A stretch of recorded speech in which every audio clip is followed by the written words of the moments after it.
اعوذ باللہ من الشیطان الرجیم بسم اللہ الرحمن الرحیم استبرأ الذین اتبعوا من الذین اتبعوا ورأوا العذاب وتقطعت بهم الاسباب۔ جب بیزاری کا اظہار کر دیں گے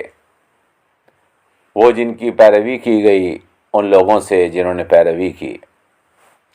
اور وہ عذاب کو دیکھ لیں گے، وتقطعت بهم الاسباب، اور ساری امیدیں ان کی ٹوٹ جائیں گی۔ وقال الذین اتبعوا لو ان لنا کرۃ، اور وہ لوگ جنہوں نے پیروی کی کہیں گے اگر ہمیں دنیا میں دوبارہ سے بھیج دیا جائے، ہمیں ایک موقع اور دیا جاتا کاش۔ فنتبرأ منہم کما تبرؤوا منا، تو ہم اسی طریقے کے ساتھ ان سے بیزاری کا اظہار کر دیں گے جیسا یہ ہم سے بیزاری کا اظہار کر رہے ہیں۔ کذالک یریہم اللہ اعمالہم حسرات علیہم، ایسے ہی اللہ تبارک و تعالی ان کے اعمال ان کو دکھائے گا ان کے اوپر حسرت اور افسوس بنا کر۔ وما ہم بخارجین من النار، مگر وہ آگ سے نکلنے والے نہیں ہیں، مگر وہ آگ سے نکلنے والے نہیں ہیں۔ محترم، پچھلی آیات میں ہم نے آپ کو بتایا تھا،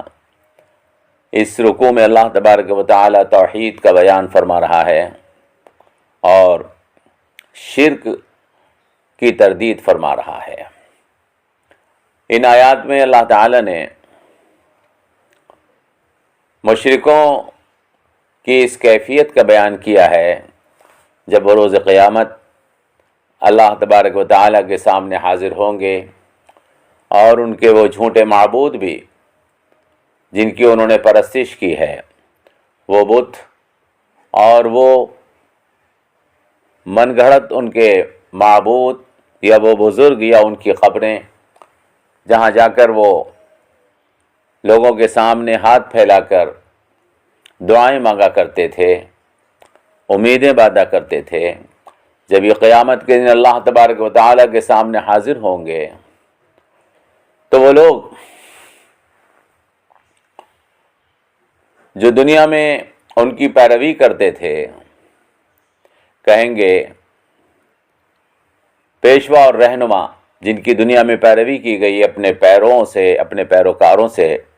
بے تعلقی کا اظہار کر دیں گے اور بیزاری کا اظہار کر دیں گے۔ جنہوں نے پیروی کی تھی ان سے بیزاری کا اظہار کر دیں گے وہ لوگ جن کی پیروی کی گئی تھی، جن بتوں کے سامنے ہاتھ پھیلائے گئے تھے، جن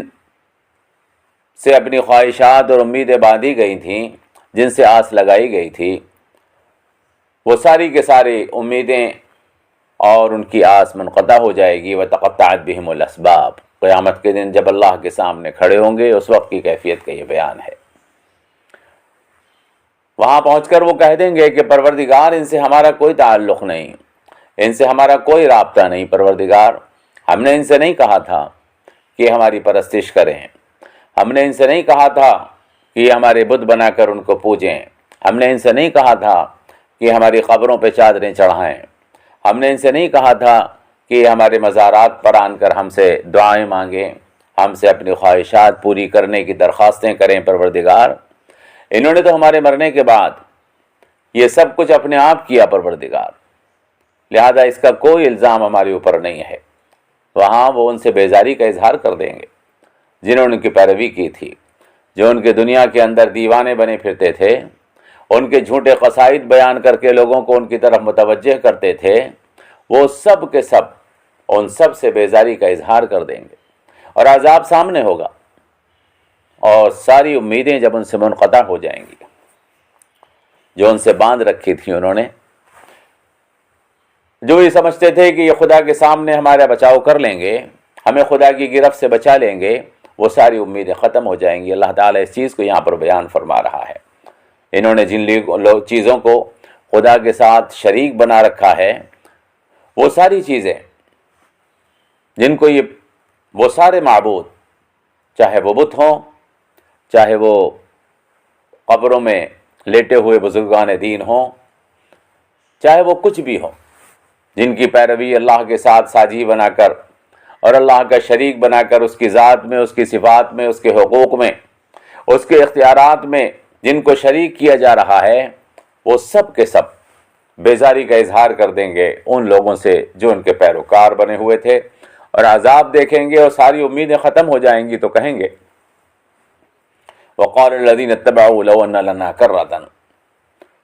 کہیں گے کاش ہم کو پھر ایک موقع اور دیا جاتا۔ تو جس طرح سے یہ ہم سے آج بیزاری کا اظہار کر رہے ہیں، ہم سے لا تعلقی ظاہر کر رہے ہیں اور کہہ رہے ہیں کہ ہم سے ان کا کوئی مطلب نہیں ہے، تو پروردگار ہم بھی اگر ہمیں ایک موقع اور دیا جاتا، ہم دنیا میں دوبارہ بھیجے جاتے، تو ہم بھی ان سے بیزاری کا اظہار کرتے جیسے یہ ہم سے بیزاری کا اظہار کر رہے ہیں۔ اللہ فرماتا ہے کذالک یریہم اللہ اعمالہم حسرات علیہم، ایسے ہی اللہ تعالیٰ ان کے اعمال کو ان کے لیے افسوس، غم اور حسرت، پشیمانی اور ندامت بنا کر دکھائے گا۔ وہ اپنے اعمال پر افسوس کریں گے، کاش ہم نے زندگی برباد نہ کی ہوتی، دنیا کے اندر ہم نے اپنے آپ کو یوں ان کے پیچھے دوڑا کر دنیا کی زندگی کو خراب نہ کیا ہوتا۔ وما هم بخارجین من النار، لیکن ان کا یہ افسوس، ان کی ندامت اور شرمندگی روز قیامت ان کو جہنم کے عذاب سے نکالنے میں ان کی کوئی مدد نہیں کرے گی۔ وہ جہنم کی آگ سے باہر اس پشیمانی کی وجہ سے نہیں نکل سکیں گے۔ گمراہ کرنے والے پیشواؤں اور ان کے نام، ان کے پیروں کے انجام، اس لیے ان کو یہاں پر ذکر کیا گیا ہے، اس وجہ سے ذکر کیا گیا ہے یہاں پر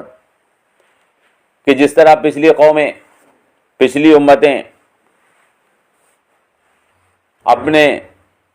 شرکاء سے امیدیں باندھ کر بھٹک گئیں، مسلمان کہیں اسی طرح سے ان لوگوں کے دھوکے میں آ کر غلط راستے پر نہ چل پڑیں، اپنے آپ کو بچائیں اور اللہ کے ساتھ دوسروں کو شریک نہ ٹھہرائیں۔ ان لوگوں نے خدا کے مقابلے پر دوسروں کو خدا بنا لیا، اسی طرح سے یہ کہیں خدا کے مقابلے پر اور چیزوں کو خدا کا شریک نہ ٹھہرا لیں۔ کائنات کا خالق اور مالک صرف اللہ ہے، اسی نے کائنات کو پیدا کیا ہے، لہذا وہی اس کائنات کا رب ہے، کل اختیارات اس کے ہاتھ میں ہیں۔ ہمیں اپنی امیدیں، اپنی تمنائیں، اپنی خواہشات اسی کے سامنے رکھنی چاہیے، اسی کے سامنے ہاتھ پھیلانا چاہیے، اسی کی عبادت کرنی چاہیے اور اسی کی اطاعت کرنی چاہیے، یہ صرف اللہ کا حق ہے۔ استبرأ الذین اتبعوا من الذین اتبعوا، جب وہ لوگ جن کی پیروی کی گئی ان لوگوں سے بیزاری کا اظہار کر دیں گے جنہوں نے ان کی پیروی کی، ورأوا العذاب، اور عذاب کو دیکھ لیں گے، وتقطعت بہم الاسباب، اور ان سے امیدیں منقطع ہو جائیں گی۔ اسباب جتنے انہوں نے ان سے لگا رکھے تھے وہ سب کی سب منقطع ہو جائیں گی، اور کہیں گے وہ لوگ جنہوں نے پیروی کی تھی لو ان لنا کرۃ، اگر ہمیں دوبارہ سے بھیج دیا گیا، ایک موقع ہمیں اور دیا جائے، فنتبرأ منہم کما تبرؤوا منا، تو ہم بھی ان سے ایسے ہی بیزاری کا اظہار کر دیں گے جیسے یہ آج ہم سے بیزاری کا اظہار کر رہے ہیں۔ اللہ فرماتا ہے کذالک یریہم اللہ اعمالہم حسرات علیہم، ایسے ہی اللہ تبارک و تعالیٰ ان کے اعمال ان کو دکھائے گا ان کے اوپر افسوس، ندامت اور شرمندگی بنا کر، حسرات علیہم، اور ان کو وما ہم بخارجین من النار، وہ آگ سے نکلنے کے لیے کوئی راہ نہیں پائیں گے، وہ آگ سے نکلنے کے لیے کوئی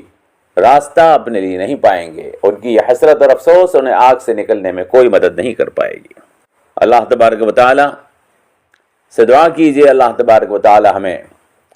اللہ کے غیر کے ساتھ امیدیں وابستہ کرنے سے اللہ ہماری حفاظت فرمائے، اور اللہ تبارک و تعالی کی عبادت، اطاعت، فرما برداری اور اسی سے دعائیں مانگنے کا اللہ تبارک و تعالی ہمیں اللہ تعالی ہمیں ہمارے اندر صلاحیت اسی سے دعائیں مانگنے کی اللہ تبارک و تعالی ہمارے اندر یقین پیدا فرمائے۔ والسلام علیکم ورحمۃ اللہ۔